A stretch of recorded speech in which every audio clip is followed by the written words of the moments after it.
Let's go! Today we are going to do something fun and a little bit different. So I asked you on Twitter which coins you want me to talk about, and so today I am going to be talking about the coins that you posted on Twitter, as well as coins which have just been requested in general in my comment section and so on. But no bots, guys. If you want me to take a look at your coin, do not use bots, do not spam the comment sections. That's for the next video. But if you want me to cover your coin, make sure to go to Twitter and also follow me there. I also post some other useful things such as live TA updates and important news. Before I get into the coins in today's video, I want to make it clear that I am not saying that you should buy these or not buy these. I'm just going to be offering my opinion on them along with some analysis. Some of these have fairly small market caps, so they could be pretty risky, so keep that in mind as well. Also, make sure to subscribe and turn on post notifications if you want to see more fun videos like this in the future. First up today is the ILV token for the Illuvium project. This project is centered around a game built on top of Ethereum that has integrated the ILV token as well as NFTs into it to allow people to actually earn something of value as well as transact the in-game items they earn.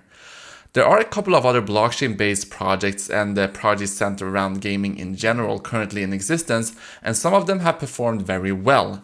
Recently, we have been seeing a bit of a drawdown in the NFT hype, which was really needed because it had gotten to the point where pretty much any project doing anything with NFTs was pumping. During this period, with not as much NFT hype, it will be a bit easier to see which projects are going to succeed long term, because the projects that were in it for a quick cash grab are going to stop adding updates and just disappear, while the serious projects are going to continue to actively develop as usual and building out their services.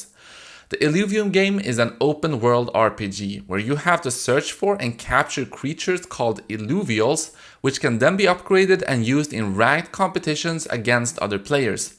One thing that sets Illuvium apart from other blockchain games I have seen is that they have implemented Immutable X to enable gasless and instant peer-to-peer NFT trading for in-game items. This should help with adoption because it would probably be very difficult to convince people to pay gas fees every time they wanted to transact items. One more thing to note on the site of this project is that they are partnered with a lot of big crypto investment firms such as Moonwhale, Bitscale, and Delphi Digital. In terms of the token itself, one thing I would note is that the circulating supply is fairly low and the project treasury holds the majority of it, which is something to pay attention to. The market cap is only 39 million, so if the game does end up getting popular, this of course has a good amount of room to grow. Next up today is GRO, the token for Growth DeFi. We can read the value proposition for the project right here. It says that Growth DeFi provides an easy way to maximize the yield users can generate with their tokens by using PMTs and G tokens. GROW is the token of the protocol, and when staked, it has governance rights over the DAO and shares the profits generated from the fees charged in PMTs and G tokens. PMTs are portfolio management tokens that are used within this protocol to try to maximize the yield earned on the assets you deposit to the platform. The yield comes from a variety of other well-known DeFi protocols such as Compound, Aave, Curve, and SushiSwap. If we take a look down here, then we can see that this project has been created by Rodrigo Ferreira, a computer scientist and software engineer with a PhD from Yale. There seems to be a few issues with the site itself, as the light paper is no longer available, and if we take a look at the app, some of the APYs are listed as unavailable or infinity. Apparently, the smart contracts themselves has been audited by Consensus Digital, which is at least a good sign. If we take a look at the GROW token, it has a circulating supply of 342,000 out of 580,000 and a market cap of 10 million, which is once again very small. If you're interested in this token, I would definitely go over to their Telegram or their Discord or wherever their community hangs out and ask them about the website and such, and also about the roadmap, as it seems like there's some things that needs to be clarified regarding this project. Now, let's take a look at the token for ZEFU, a project I covered a while ago. ZEFU is a trading platform with a bunch of unique features. If you're interested in those, you can watch the video of my review on it after this one, but for today, I will be focusing primarily on the ZEFU token itself. Something new that has been added since the previous video to help with adoption is that ZEFU is now available to buy on PancakeSwap on the Binance Smart Chain, and there's a bridge to swap between ERC20 and BEP20 ZEFU on the ZEFU site. It is very simple and quick to use and works both ways, which is nice. The ZEFU token is primarily used to unlock different levels of features on the trading platform itself. Because the platform is still in a closed testing phase, the demand for ZEFU is not as high as it will be in the future when people will want to buy it to use the platform. A bit more than a quarter of the total 200 million circulating supply or total supply of ZEFU is already circulating and has a very low market cap of only $10 million. So once again, if this platform ends up becoming popular, there's a lot of room for growth here, but of course there's also a much higher risk. Next up is a project with a much higher market cap, but one that I saw a lot of people requesting, and that is Venus. Venus is a Binance Smart Chain project, a decentralized marketplace for lending and borrowing as well as borderless stablecoins. Of course, being on the Binance Smart Chain gives access to the cheap and fast transactions, which has helped with adoption.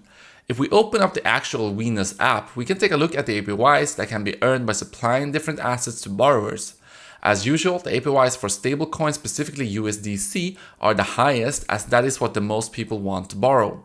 You can currently earn about 17.5% on your USDC, 8% on USDT, 9% on BUSD, and then some lower rates on the other less popular coins. Although, if you have some Doge that you want to lend out, you can actually get nearly 16% on it. I guess because of the hype that has been surrounding it, people are wanting to borrow it. If we take a look at the XVS token, 9.6 million out of 30 million are circulating, and it has a market cap of 874 million. If we take a look at the total value locked of the platform, however, it gives us an idea that XVS could be worth even more in the future. There are $8.6 billion locked up in the Venus protocol currently, which gives a market cap to TVL ratio of only 0.1, which is much lower than that of many other DeFi protocols. Now, before we move on to the next coin, I do want to say that I have had my issues with the founder of XVS. You know, usually he's the CEO of Swipe, and he also started this project together with Binance, of course, or with Binance backing. And yeah, I do not trust him. So in that sense, I do not trust this platform either, so to speak. But still, you know, it has backing by Binance. It has, these connections. So it can still succeed. SXP can also still succeed, but I just do not trust Joselito. I do not trust the Swipe platform or anything that has to do with it. So yeah, that's just my own personal opinion. Just want to give you that, but you know, it could still succeed.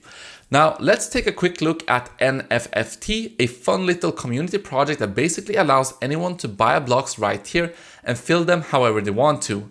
The blocks become more valuable the closer they are to the center. Here you can see the blocks that have been filled most recently.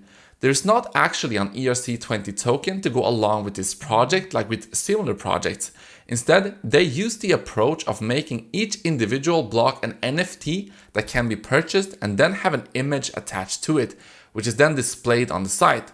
One more thing to note is that you could actually buy multiple blocks in an area and then use them to display a larger image. Also with this project, I know that this has been talked about by BitBoy. I even know, or I believe that he actually invested into this project as well. So perhaps you're going to see some more coverage on this on his channel, and being the largest cryptocurrency channel, that may also have an impact on the price, especially since, with a smaller project, that could actually have an impact on this project nonetheless. So yeah, that's just one thing to consider. The last project I will be covering today is the largest, and that is Helium.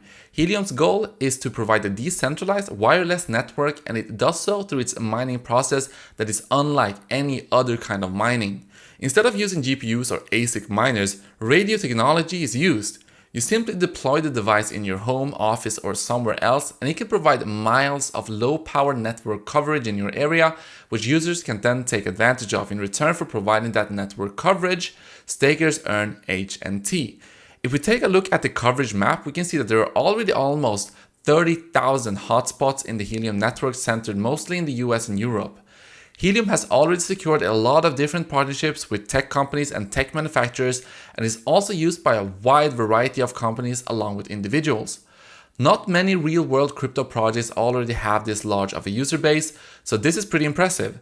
Helium also has support from some of the most well-known venture capitalist firms in the world, not just in crypto, such as Khosla Ventures, GV, which is the venture firm for Google's company Alphabet, and several others. The HNT token currently has 80 million out of the 223 million circulating and a market cap of 1.3 billion. New tokens are released into circulation as staking rewards. So I hope that you enjoyed this video, guys. If you did, let me know down in the comment section. Thank you so much for watching, and I will see you in the next one.